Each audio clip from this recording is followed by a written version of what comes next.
I'm just a bill. Yes, I'm only a bill. And I got as far as Capitol Hill. Well, Hey, Bill. You know, I'll bet the folks are wondering, just what does it take for a bill to become a law? What do you say we give them a little lesson on Congress and what Congress has to do in order to pass bills like you into law? just a bill.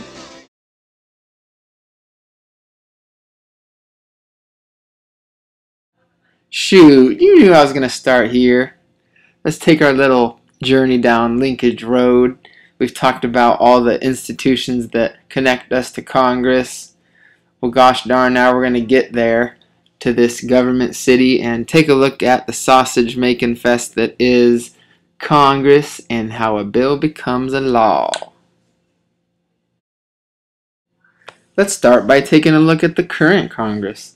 So up in the left-hand corner we have the Senate. If you count those dots, you will count 100 because there's 2 per state. And you can see there's just a couple more blue than there are red. That means that the Democrats control the Senate right now. Those 2 little light blue dots happen to be independent, so not declared as a party. And then in the bottom we have the House of Representatives. A lot more dots, 435 of them. And yes, you guessed it, the Republicans are in control of the House. And we'll see if that changes in a few weeks in the election. A closer look at the Senate reveals that there are certain states for which both of the 2 senators are Republicans, those would be the red states. Those in which both are Democrats, those would be the blue states like California. And then those where one of the 2 is Republican and the other one is Democrat, hence the purple coloring. And you will see up in the great Northeast, there are a couple states that are half Democrat and then the other is one of those independent guys. The house map looks a little more like somebody sneezed. Not as uniform because these states are broken up into their own districts. And we talked about gerrymandering and how that gets taken care of, and so they're not exactly like little squares.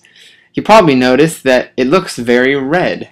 Well, you would not be totally correct in saying that that means that there's more Republicans than Democrats. There are just barely more. But of course, if you think about it, where the blue spots are here, there are a lot more people. So population-wise, it still ends up being almost 50-50. So for some reason, though, the great middle of the country, the more rural areas, tend to vote Republican. Who wants to be a congressman? It's not all it's cracked up to be. It takes a lot of traveling to and from. It takes a lot of raising money, basically begging rich people or whatnot. It takes a lot of arguing with people that disagree with you. And after all that, most of the country doesn't even appreciate what you did. 9% approval rating is what they got right now. Then again, I guess if you're after power, there's quite a bit of power in being able to create laws for 350 million people, declare war on other nations, just among other things. And the pay isn't great for most of these guys that had formerly been CEOs or lobbyists or lawyers, but it ain't a drop in the bucket. What do you notice about the composition of the 112th Congress? Pretty even on the party side, except for those poor independents. You may see that women are vastly outnumbered by men. Hopefully that's slowly changing. Racially, it's not exactly a cross-section of America. Religion, a little bit more so. And yes, there are a lot of lawyers in there.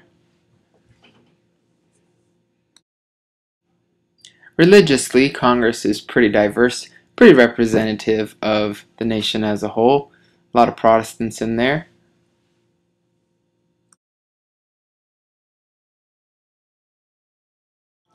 One even more interesting statistic is the number of representatives that are re-elected versus those that are elected in their place of current representatives or incumbents.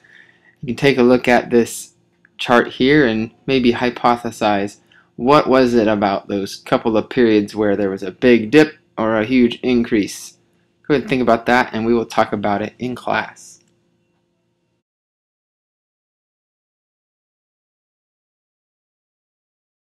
Generally, there are some reasons why folks that are elected have a typically pretty easy time being re-elected. And partly it's because Americans don't know much about who they vote for. They don't pay much attention to how the representatives vote once they're in Congress. So you already voted for a guy once, you haven't heard anything too scandalous about him, so he must be doing a good job, so why don't you keep him there? The devil you know kind of thing, right? And then there's advertising.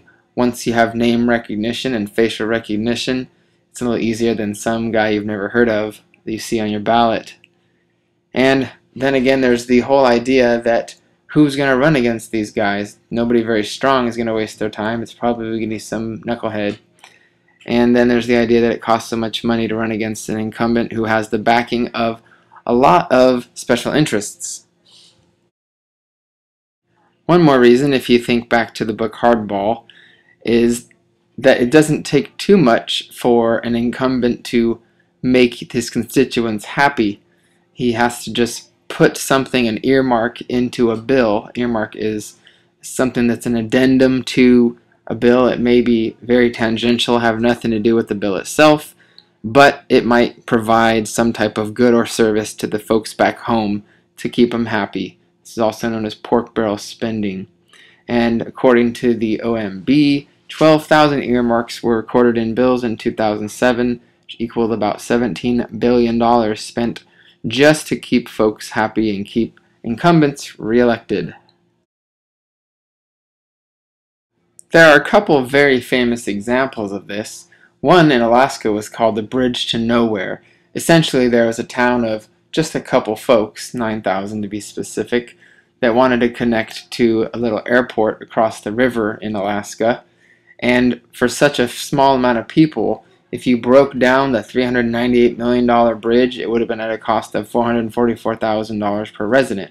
And so this Alaska senator was able to appropriate the money for that group so that they would elect him the next time, and you can guarantee that they elected him every time he's on the ballot for the rest of their natural lives.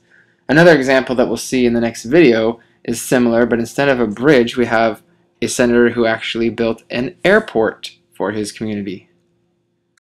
Tonight we have a look inside an airport that has been on the receiving end of millions of dollars in taxpayer money, including economic stimulus funds.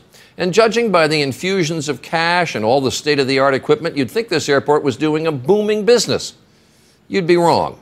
As Jonathan Karl reports, it's an enormous expenditure of your money.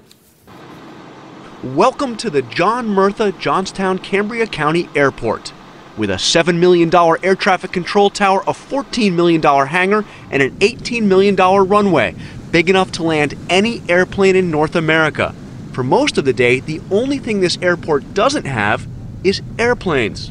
This is the John Murtha Airport at 10:30 in the morning. There is nobody here. It pretty much looks like an airport ghost town.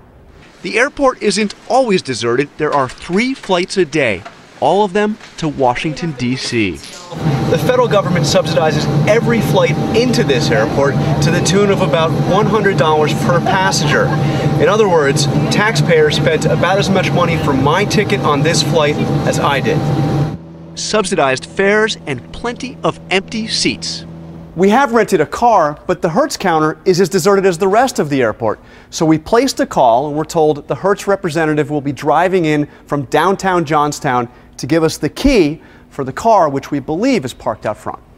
It's a monument to the power of Congressman John Murtha, who has steered some $150 million taxpayer dollars to this airport over the last decade.